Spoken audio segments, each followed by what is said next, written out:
What's up, everybody? Today we're looking at the Nikon Nikkor 50mm f1.4 AI adapted to the Sony A6000.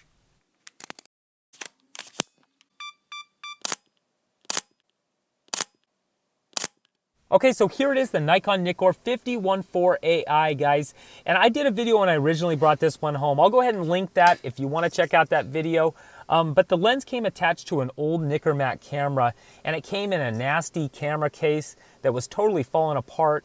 Lucky for me, the lens had filters on the front of it, so I got a pretty clean version here of this Nikon 50.4. Now let's take a look at the focusing, guys, and this lens did focus to infinity, at least with the adapter that I was using it with. It actually focused to infinity and a little beyond, which I'm sure Buzz Lightyear would like. Sorry for the bad joke, guys. But on the minimum focusing end, this one goes down to 0.45 meters or 1.5 feet, which is just okay for these 50mm lenses.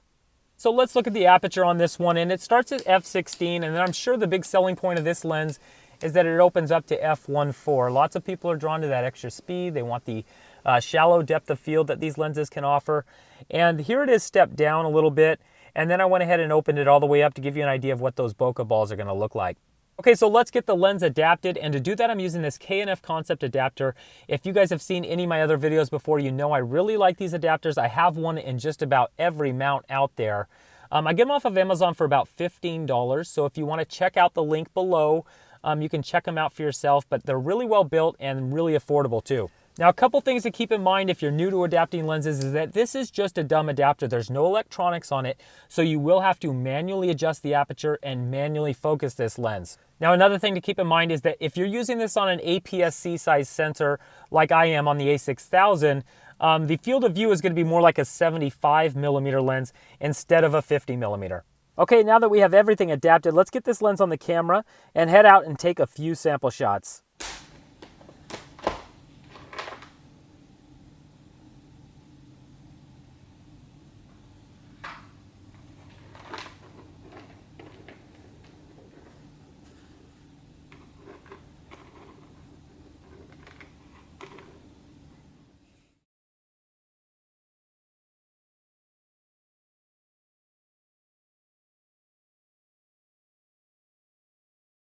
Thanks for watching, guys, and if you like this video, hit that like button. If you want to see more like it, go ahead and subscribe, and I always like hearing your comments, so leave a comment down below, and we'll see you next time.